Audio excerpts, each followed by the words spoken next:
ప్రతి ఒక్కరు చిన్న కానించి పెద్ద దాకా ఏ ఊరికైనా నియోజకవర్గంలో ఏ ఊరికైనా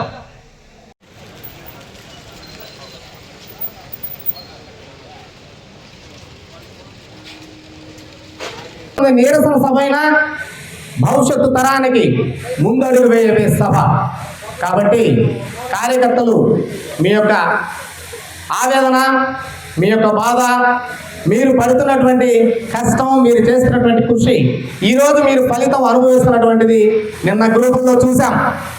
3 పర్యాయాలు ఎలక్షన్ కోసం రేత్రింబగళ్ళు కష్టం చేసినటువంటి 6 కార్యకర్తల్ని పార్టీ సస్పెండ్ చేసింది. ఈ వాస్తవం విదితమే, మీ అందరికీ తెలుసు. వారు ఏం తప్పు చేస్తే వారు సస్పెండ్ చేశారో తెలియని పరిస్థితి. ఎందుకంటే వారికి కూడా తెలియదు. వాళ్ళు గ్రూపుల్లో చూసుకొని ఇదేందప్ప మనం సస్పెండ్ అయ్యాము, వాళ్ళకి వాళ్ళే వివరించుకున్నటువంటి పరిస్థితి ఈరోజు కలిగింది. ఎందుకు కలిగింది ఈ పరిస్థితి? ఏమి అల్లూరు మండలంలో కార్యకర్తలు మీ గెలుపుకు కృషి చేయలేదా? అహర్నిశలు పార్టీ కోసం పనిచేయలేదా? నేను నాయకత్వాన్ని ఈరోజు ప్రశ్నిస్తున్నాను. ఎందుకు మీరు సస్పెండ్ చేశారని నేను ఖచ్చితంగా నిలదీస్తున్నాం. ఈరోజు పార్టీ కోసం పనిచేసినటువంటి నాయకుల్ని, కార్యకర్తల్ని ఈ విధంగా మీరు సస్పెండ్ చేసుకుంటా పోతే ఒకసారి మీడియాలో చూడండి, ఎంతమంది నాయకులు, ఎంతమంది కార్యకర్తలు ఉన్నారో వీళ్ళందరూ మీరు సస్పెండ్ చేసుకుంటూ పోతారా? ఈ విధంగా కార్యకర్తల మనోభావాలను దెబ్బతీసేటువంటి ప్రక్రియను మనము కార్యకర్తలందరూ నాయకులు మాట్లాడారు. వారి యొక్క మనోవేదనని కొంతమంది మాత్రమే వ్యక్తపరిచారు.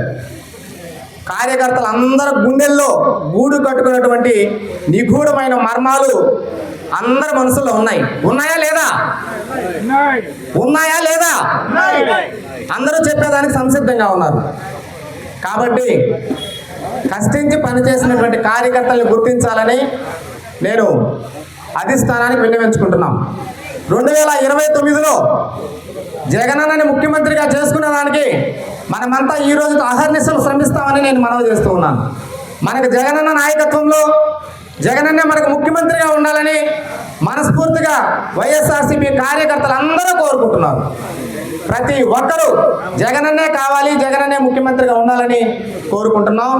కాకపోతే ఒకరోజు అల్లూరులో జగనన్న మాకు దిక్కెవరైనా ఒక ఫ్లెక్స్ వెలిసింది, మీ అందరికీ విదితమే. ఆ రోజు నేను బాధపడ్డా ఒక కార్యకర్తగా, ఏందబ్బా ఇటువంటి ఫ్లెక్సీ ఉందని. కానీ ఈరోజు అది 101% నిజం. జగనన్న మాకు దిక్కెవరు అనే పరిస్థితి మన మండలంలో ఏర్పడింది. మన పదవులు ఇచ్చారు. పదవుల లిస్టు చూస్తే కూటమి ప్రభుత్వంలో తెలుగుదేశం నాయకులకు కూడా పదవులు రాస్తున్నారు అందరూ. ఎంత దారుణమైన పరిస్థితి అంటే ఇది మామూలు దారుణమైన పరిస్థితి కాదు. కష్టం చేసిన కార్యకర్తలు మీకు తెలీదా? అధిష్టానానికి తెలీదా? శ్రమించి పని చేయించి ఓట్లు వేయించుకొని రేత్రి మృగులు కష్టం చేసాం. మేము 3 ఎలక్షన్లు మీకు పనిచేసాం. 3వ ఎలక్షన్లో ప్రజలు అంతిమ తీర్పునిచ్చారు. అది జగన్మోహన్ రెడ్డిగా ఇచ్చారు తీర్పు. ఎందుకు మీరు ఈరోజు కష్టించి పనిచేసినటువంటి 6 మంది కార్యకర్తలను ఈరోజు మీరు సస్పెండ్ చేశారు?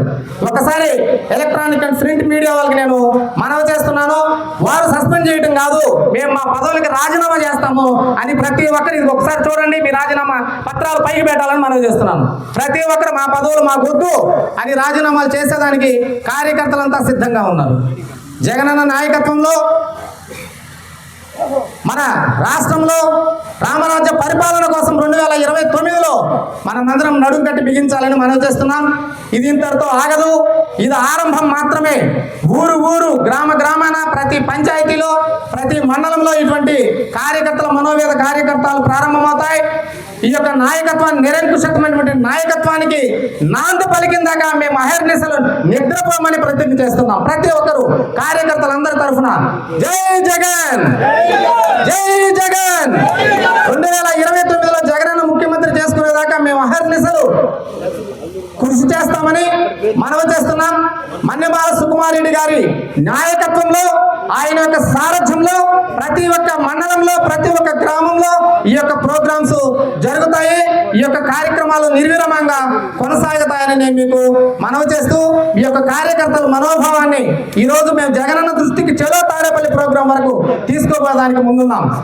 చెలో తాడేపల్లి వరకు తీసుకోపోయి ఈ యొక్క ప్రోగ్రామ్ ని జగనన్న దాకా విన్నవించుకునే దానికి ప్రతి ఒక్క కార్యకర్త, ఇది ఒక అల్లూరు మండలమే కాదు, బోగోలు మండలం కావచ్చు, దగదత్తి మండలం కావచ్చు, కావలి కావచ్చు, రూరల్ కూడా కావచ్చు, ప్రతి మండలంలో ఈ యొక్క కార్యక్రమాలు జరుగుతాయి.